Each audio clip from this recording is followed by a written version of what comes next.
Well, I know it's hard in the summer to imagine that this fun summer project will come to an end, but it must come to an end, and we are going to have one final assignment, and that will be a design development presentation.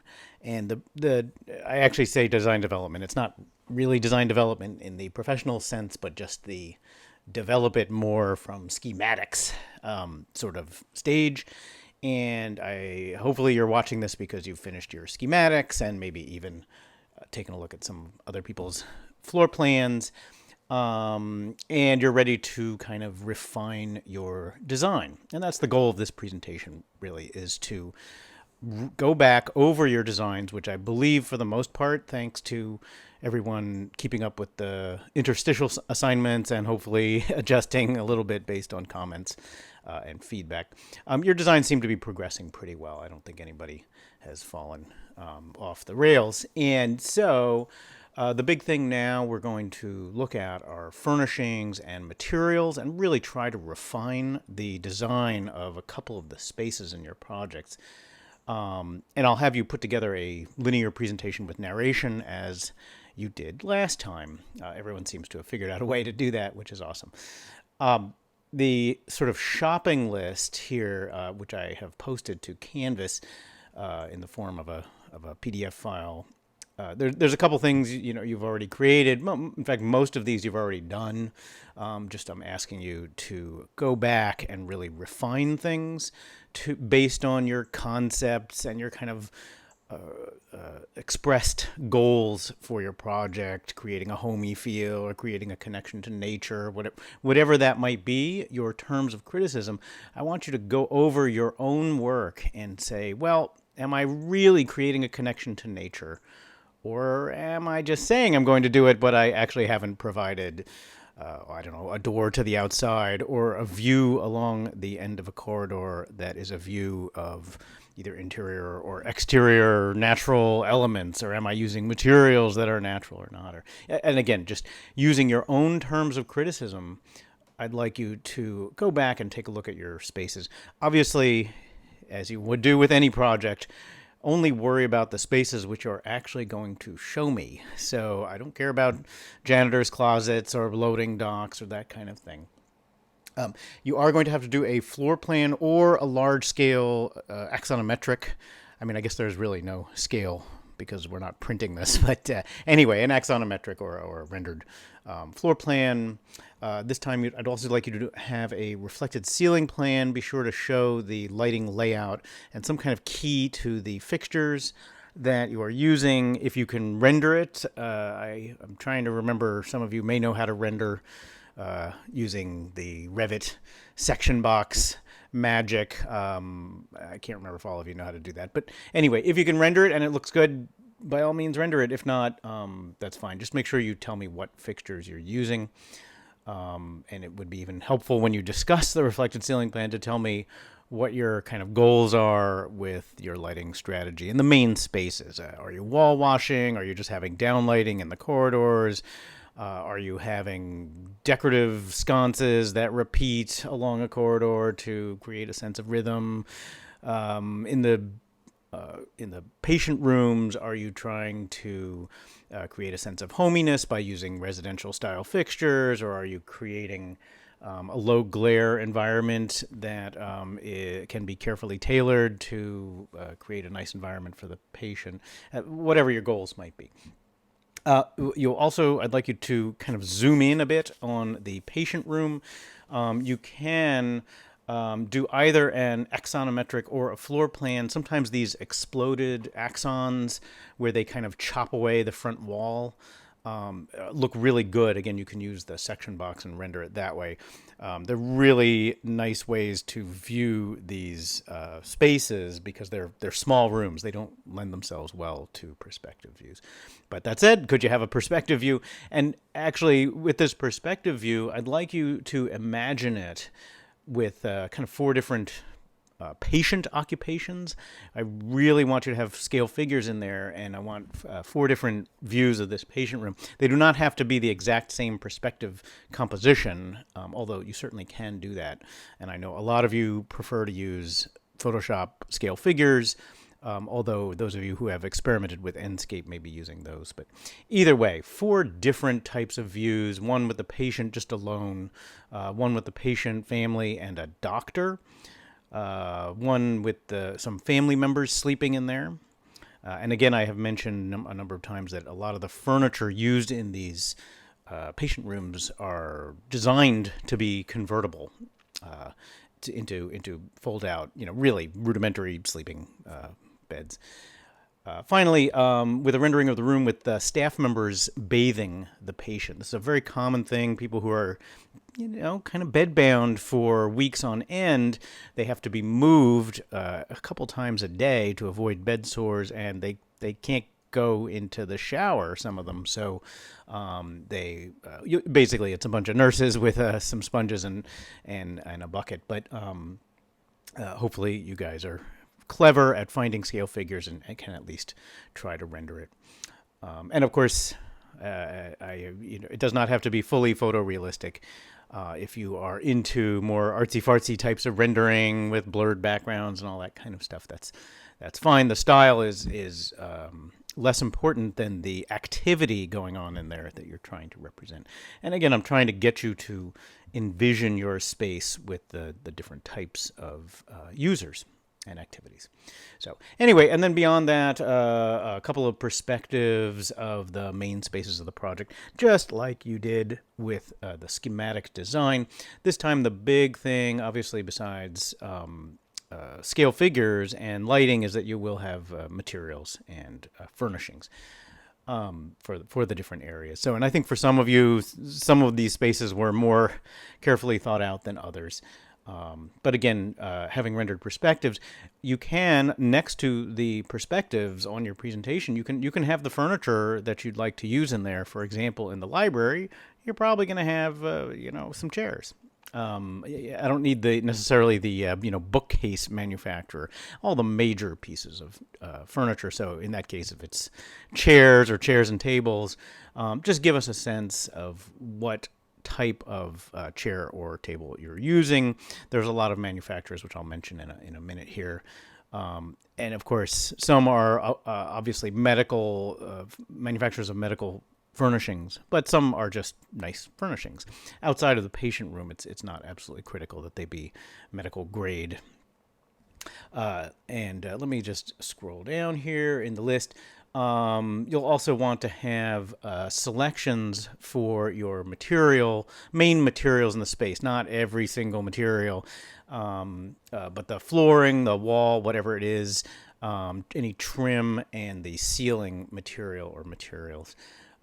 Again, you can have a separate materials board or even materials boards if you prefer, or as you discuss each space. For example, when you discuss the chapel, you might say, well, I'd like heavy oak benches. I believe one of you had benches in your project.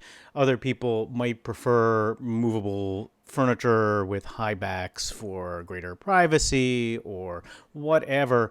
If it's, I want flooring that is a padded carpet from wherever, Mannington Shaw, for acoustical privacy, great. I want deep wood trim, or I want oak paneling or oak wainscoting, whatever it is. You can discuss it either in your perspective view, or you can have a separate board. I'll leave that up to you. Finally, I would ask that you all provide a final summary board, just like with the last presentation. That really helps me to kind of, to kind of grade your project. I do actually have to grade these, sadly. But also I find that it helps students to kind of sum up their projects rather than just have it say like end of slideshow when I look at your project. It does help me to understand kind of what you're going and what you're going after and sum it all up. I have written out more or less what I just told you, so you can take a look at that in the design development description. So just wanted to take a look at a couple of websites. Again, one of the problems with the summer class is that I don't have the advantage of we can sort of do stuff in class and have nice little presentations and exercises. So I just did a simple search and found some online documents that talk about different elements of healthcare design. Here's one from Healthcare Design Magazine, which is actually a really great resource for, you guessed it, healthcare design, including they do have a lot of resources for finding products. And in fact, some of the products that I was looking at are from this magazine. Anyway, this particular article, which I will provide you the link to, just talks about a very nice hospice design and kind of why the architects, whose name is Cooler, I guess their name is Cooler. They make cooler projects than anybody else. Anyway, it doesn't actually have any nice pictures, so you have to Google pictures of it. But it does talk about kind of their architectural goals in how they designed, particularly the interiors of a 12-patient patient hospice. Let's go to the next one here. Zoom in on that. This is kind of a general article. Again, Health Facilities Management Magazine. They are looking at it from the perspective of the people that operate these facilities, not necessarily the architectural side. I do think it's important for you as an interior architect, interior designer, to really think through all of the parties that are going to be interacting with the spaces you've designed. So I looked for an article that covered that perspective. And again, it's a very interesting perspective of how they approach designing these, or how they approach the design of these facilities. All of the things that are considered on the architectural side are also considered on the management side. The wearability of materials, the cleanability of materials, the types of environment that they're trying to create, and how do you make a facility that is easy to operate, that has that design goal in mind. So again, I would recommend taking a look at that. They're not very long articles. And then here is one more article. And again, I've been just looking for a variety of approaches. This is from, I believe, a contractor. And selecting interior finishes for healthcare facilities, a checklist.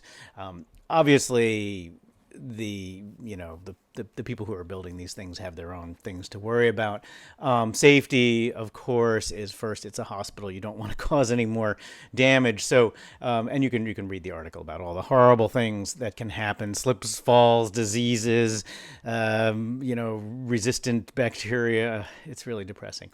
Anyway, comfort is actually very important to the people building this as well. They don't want any spaces that, for example, don't smell good because of all the glues that were used, or off gas. People do have to work in these spaces and kind of exist in them. Anyway, interesting enough, number 4, not the top one, is aesthetics. When of course we're always worried about aesthetics, but and you can see, look how serious they are. They really take their decisions very carefully here. Anyway, and maintenance is a big one because of the sort of industrial cleaners that are used in hospital facilities. So it's really worth thinking about the types of materials, and that's why different materials, for example, even vinyl flooring, if you go to I don't know, Target or one of those folks, they have a line for healthcare approved floor finishes in their vinyl tile or their sheet vinyl, because they can be sealed. The joints can be sealed up. You don't get all the crap in there that can attract and hold dirt and bacteria. So anyway, another perspective that you can look at. So anyway, let's take a look at some materials here. This is another materials manufacturer. I'm trying to remember which one this is. Oh, here we go. Okay. So this one had some nice case studies of different materials that they've chosen in different spaces. So if we go to the sports medicine of Chesapeake project, they can talk about the different materials that they used. And again, when you look at the materials, you can see that they're doing things that we have talked about, changing materials to indicate, say, a reception area or a patient room area, bright paint, exposed ceilings, because you don't have to clean that as much. You don't have to worry about it getting quite as dirty. Whereas down below, you can see they have the classic vinyl wall base and a sheet vinyl flooring. The advantage of those is that they can be cleaned with giant, rolly devices that zip down the floor and just scrub the dickens out of it. You do have to be very careful with joints between different materials, and again, I believe they discuss that in these different articles. Or you can just do what I do, which is look at the pictures, which I find to be inspiring in a lot of ways. So anyway, you can look at some of these and get a good sense of the different materials, and I believe somewhere in here they do talk about the exact materials that they used. Let's go over here. Most of the main big manufacturers will have healthcare lines. This is good old Herman Miller. High quality stuff, really aesthetically pleasing. And again, I won't go over every single piece of furniture, but I would just strongly recommend that if you're not sure, or if you're looking for a kind of suite of materials that are kind of aesthetically compatible, going to one of the big manufacturers, you can't go wrong. Just go in here and they have all these guides that can help you guide through. In fact, I think one of you was talking about a wall-mounted TV, and that's what made me want to put this one up. I think I have who are these guys? This is Global. What I liked about these guys, they had some of the furniture that I feel like I've seen. Furniture on casters, that's a couch that folds into a bed. Probably not the aesthetic powerhouse that Herman Miller or Steelcase is, but definitely worth looking at. And they have tons of products that are, again, healthcare approved. The fabrics and metal coverings that they use are all super scrub resistant. Aesthetically, they're not winning any awards here. But it obviously is the kind of thing, I'm sure if you think of doctor's offices you've been to, I'll bet you've sat in one of these. Let's see, I think I have, who are these guys? Healthcare Furniture. They seem to have a lot of yucky equipment, but anyway, but they have the equipment that you see. For example, this is a tub that you see in like rehab facilities and senior facilities. The door opens, you can walk in, there's guardrails and all that kind of stuff. You can sit down and then lock it shut, and it becomes a kind of floor level tub. So anyway, those aren't the nicest. I think I had Steelcase. Oh yeah, here we go. Here's Steelcase. And Steelcase is very, very nice. Whoops, come back. They have this whole philosophy of why they build the way they did, the quadruple aim, which I don't honestly know that I understand what the hell they're talking about. But the idea here is that they have some thought behind their furniture, but like Herman Miller, they are high quality. This is the stuff that if you have the money, the hospitals will want to buy this type of equipment. It is also, I think, for you, this is a great way to give some reasoning behind your choices with the furniture you're creating, furniture you're choosing, because it kind of explains the philosophy behind some of their furniture. So anyway, that is the main part of what I'm having you do. The other thing is, be sure that when you choose your lighting, I think one or two of you, I picked on you for having downlights and patient rooms and things like that, which are not ideal when everybody's lying on their back. You're going to have to find some other lighting. And lighting, I find, especially if you're looking for decorative lighting, is really hard to come up with. With the lighting, it does not necessarily have to be a healthcare approved manufacturer, because they don't clean it in the same way generally. Also, if you can't find an exact manufacturer, but you can find an image of the type of lighting that you want to use, for example, in the patient rooms, which are going to be very tricky, very commonly, I don't know why, and I don't particularly like it, but they often use sconces. I'm not quite sure why. I think they have a homey feel, but they're also glued to the wall so that maybe the patients can't knock them over, and the nursing staff and all that. So anyway, for those, I'll leave it to you to do your online shopping research and find the products that are going to work for you. So to sum up, your design development presentation will be due in a couple weeks, I believe, 2 weeks. I do understand that it's summertime, and this is the last assignment. So, if you're running late or you need to turn it in a couple weeks later, whatever, that's fine. But just let me know if you feel like you're going to be having problems getting it to me by that particular date. Again, for me, the summer semester, everybody has a different schedule, including me. I have other fish that I need to fry over the summer. So please just try to go through the list, go through your project space by space. If you want to run something by me, by all means, please do. There is one last interstitial assignment where I have you post a rendered floor plan and a rendered, I think, two renderings of interior spaces that are updated from the last assignment to have materials, furnishings, and lighting in there, or improved if they were in there before. So please post those, and that's really the only time I'm afraid that we're all going to get to see each other's work. I will have you for the final. I'll have you post your presentation. I would also like you to just post that final summary slide of your project, just so everybody can see what your design looked like, what you kind of finally came up with. I know that we won't have the opportunity to present in front of each other, and it's a little bit cumbersome anyway to set that up. So this is really the only chance you'll get to see kind of what everybody else came up with. So good luck finishing up, and I look forward to seeing what you all come up with.